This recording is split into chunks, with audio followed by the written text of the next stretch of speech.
शांति। आज 26 अप्रैल 2024 के बाबा के अनमोल मधुर महावाक्य सुनेंगे।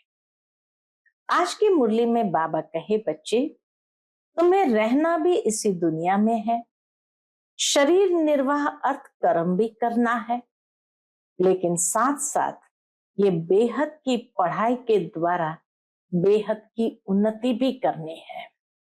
तो जितना अच्छी तरह से ये बेहद की पढ़ाई पढ़ेंगे उतनी उन्नति भी जरूर होगी।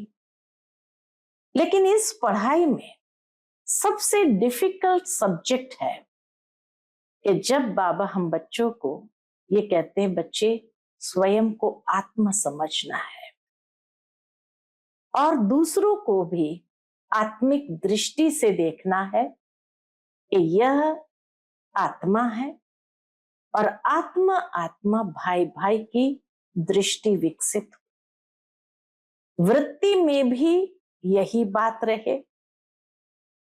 तो बाबा कहे तुम्हारी उन्नति होती रहेगी और फिर तुम्हारे मन के अंदर कभी कोई छीछी विकारी संकल्प नहीं आएंगे। तो बेहद की पढ़ाई के द्वारा ही इस तरह बेहद की उन्नति हमें करनी है। सुनते हैं आज के बाबा के अनमोल मधुर महावाक्य।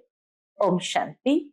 मीठे बच्चे, शरीर निर्वाह अर्थ कर्म करते हुए बेहद की उन्नति करो। जितना अच्छी रीति बेहद की पढ़ाई पढ़ेंगे उतनी उन्नति होगी। आज की मुरली से प्रश्न है, तुम बच्चे जो बेहद की पढ़ाई पढ़ रहे हो, इसमें सबसे उच्च डिफिकल्ट सब्जेक्ट कौन सी है? उत्तर, इस पढ़ाई में सबसे ऊंची सब्जेक्ट है भाई भाई की दृष्टि पक्की करना। बाप ने ज्ञान का जो तीसरा नेत्र दिया है, उस नेत्र से आत्मा भाई भाई को देखो।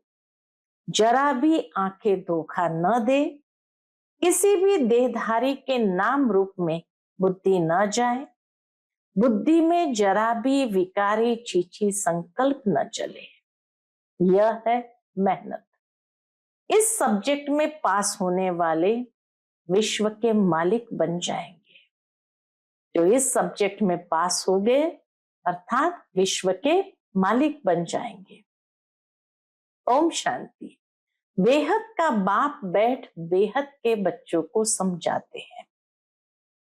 हर एक बात एक हद की होती है, दूसरी बेहद की भी होती है। इतना समय तुम हद में थे, अब बेहद में हो। तुम्हारी पढ़ाई भी बेहद की है। बेहद की बादशाही के लिए पढ़ाई है। इससे बड़ी पढ़ाई कोई होती नहीं। कौन पढ़ाते हैं? बेहद का बाप भगवान। शरीर निर्वाह अर्थ भी सब कुछ करना है, फिर अपनी उन्नति के लिए भी कुछ करना होता है। बहुत लोग नौकरी करते भी उन्नति के लिए पढ़ते रहते हैं। वहां है हद की उन्नति, यहां बेहद बाप के पास है बेहद की उन्नति। बाप कहते हैं हद की और बेहद की दोनों उन्नति करो। बुद्धि से समझते हो हमको बेहद की सच्ची कमाई अब करनी है। यहां तो सब कुछ मिट्टी में मिल जाना है। जितना जितना तुम बेहद की कमाई में जोर भरते जाएंगे तो हद की कमाई की बातें भूलती जाएगी। सब समझ जाएंगे अब विनाश होना है। विनाश नजदीक आएगा तो भगवान को भी ढूंढेंगे। विनाश होता है तो जरूर स्थापना करने वाला भी होगा। अगर विनाश हो रहा है तो माना जरूर स्थापना करने वाला भी होगा।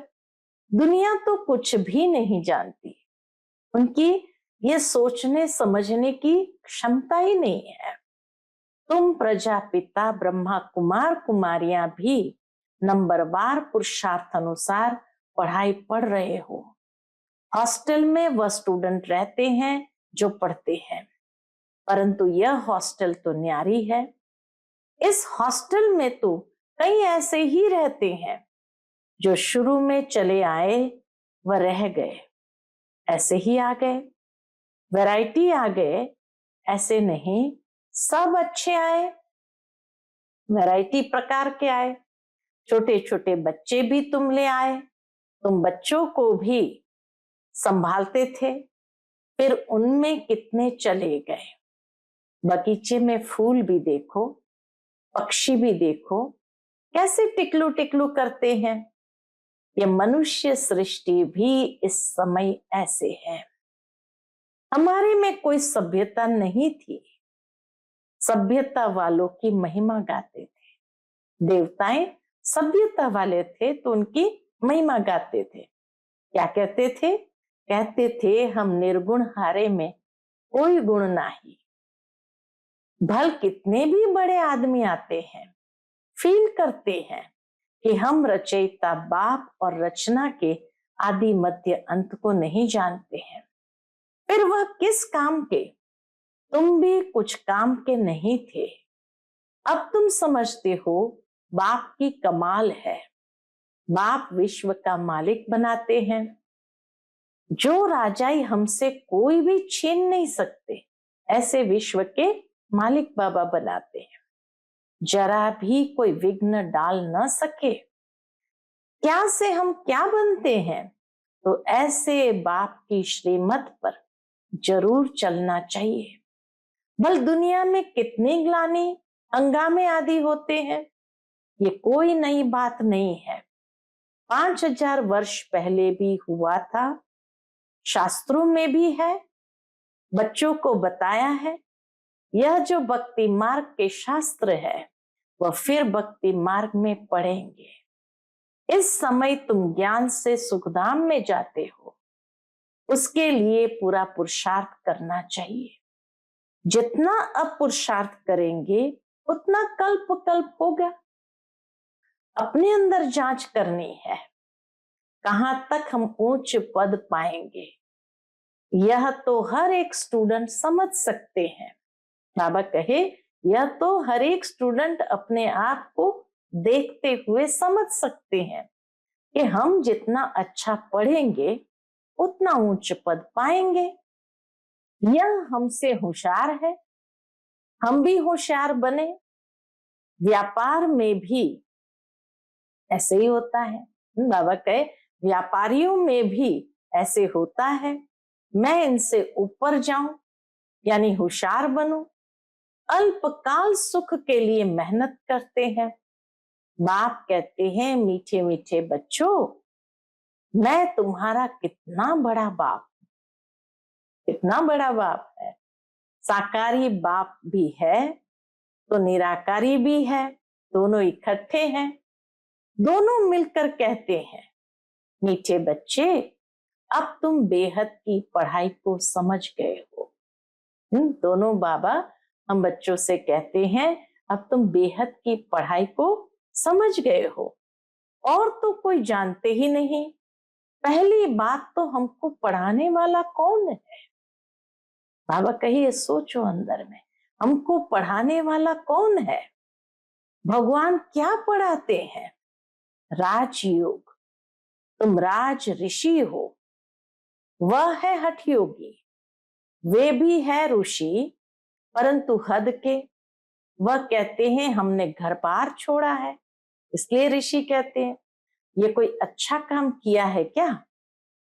अब वो पूछते हैं घर बार छोड़कर जंगल में चले गए, फिर वापस शहर में आए, दूसरे के हाथ से खाना खाते हैं, तो बाबा कहिए कोई अच्छा काम किया है क्या? तुम घर बार तब छोड़ते हो जब तुमको विकार के लिए तंग करते हैं। उनको क्या तंगी हुई? तुमको मार पड़ी तब तुम भागे हो। एक एक से पूछो, कुमारियों ने, स्त्रियों ने कितनी मार खाई है। शुरू शुरू में यज्ञ की स्थापना हुई तो कितनी बहनों ने मार खाई, तब चली आई, तब बाबा के पास चली आई कि बाबा हमें बहुत मारते हैं। शुरू में कितने आए, यहां मिलता था ज्ञान अमृत, तो चिट्ठी ले आई कि हम ज्ञान अमृत पीने ओम राधे के पास जा रहे हैं। ये विकार पर झगड़ा हंगामा शुरू से चलता आ रहा है। बंद तब होगा जब आसुरी दुनिया का विनाश होगा, फिर आधा कल्प के लिए बंद हो जाएगा, फिर पवित्र दुनिया हो जाएगी। अभी तुम बच्चे बेहद के बाप से प्रारब्ध लेते हो। बेहद का बाप सबको बेहद की प्रारब्ध देते हैं।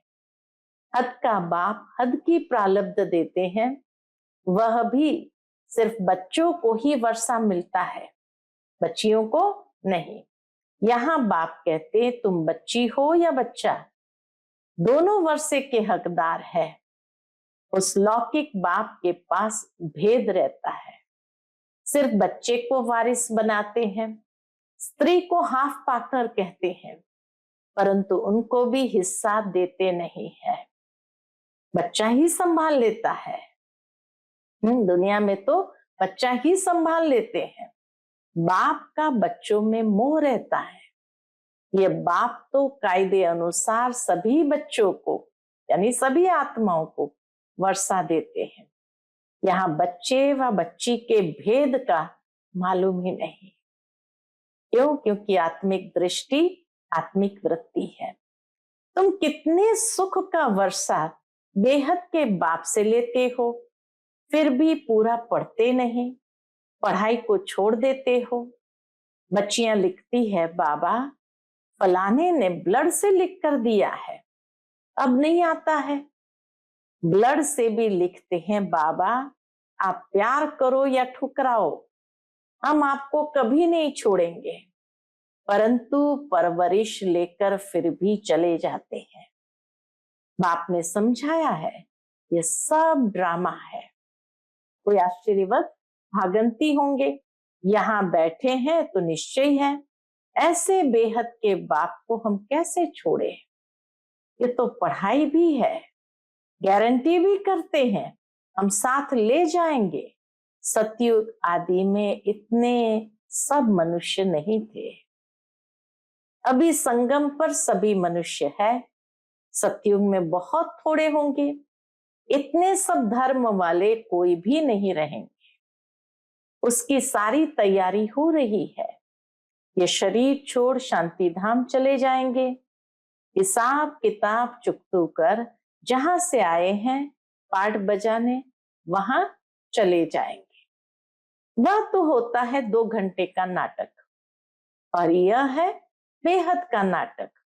तुम जानते हो हम उस घर के रहवासी हैं और है भी एक बाप के बच्चे। रहने का स्थान है निर्वाण धाम, वाणी से परे, वहां आवाज होता नहीं। मनुष्य समझते हैं ब्रह्म में लीन हो जाते हैं। बाबा कहते हैं आत्मा अविनाशी है, उनका कभी विनाश हो न सके। कितनी जीवात्माएं हैं। अविनाशी आत्मा जीव द्वारा पाठ बजाती है। सब आत्माएं ड्रामा के एक्टर्स हैं।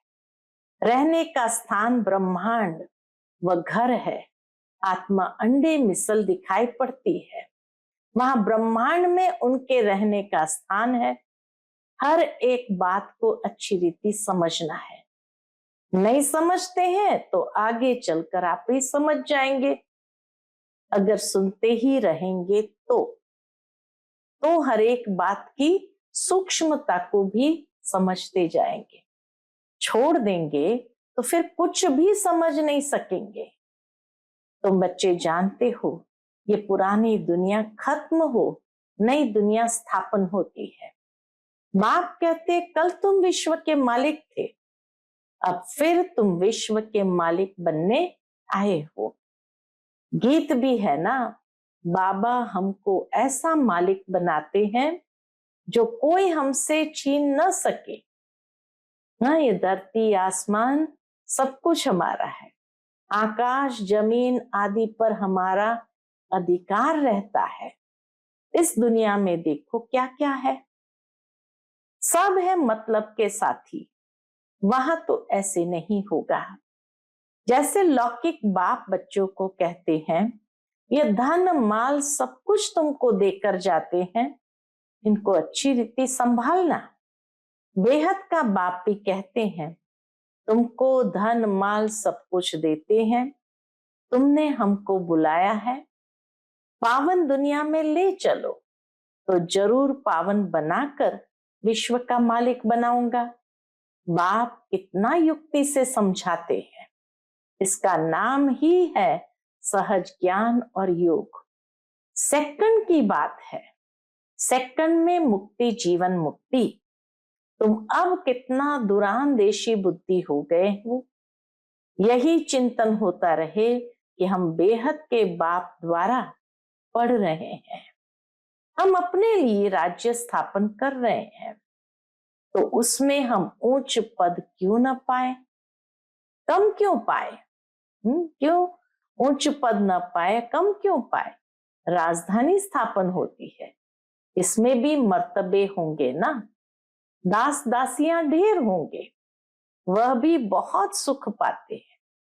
साथ में महलों में रहेंगे, बच्चों आदि को संभालते होंगे। बाबा कहे महलों में रहेंगे, संभालते होंगे, कितना सुखी होंगे। सिर्फ नाम है दास दासी। जो राजा रानी खाते वही दास दासी भी खाते हैं, प्रजा को तो नहीं मिलता है। दास दासियों का भी बहुत मान है, परंतु उनमें भी नंबरवार है। तुम बच्चे सारे विश्व के मालिक बनते हो। दास दासियां तो यहां भी राजाओं के पास होती है। प्रिंसेस की जब सभा लगती है, आपस में मिलते हैं। बाबा कहे प्रिंसेस की जब सभा लगती, आपस में मिलते हैं, तो फुल श्रृंगार किए हुए ताज आदि सहित होते हैं। फिर उनमें भी नंबरवार बड़ी शोभनीय सभा लगती है। उसमें रानियां नहीं बैठती है, वह पर्दे में रहती है। ये सब बातें बाप समझाते हैं। उनको तुम प्राणदाता भी कहते हो, जिया दान देने वाला, घड़ी घड़ी शरीर छोड़ने से बचाने वाला है। वहां मरने की चिंता नहीं होती है। यहाँ कितनी चिंता रहती है।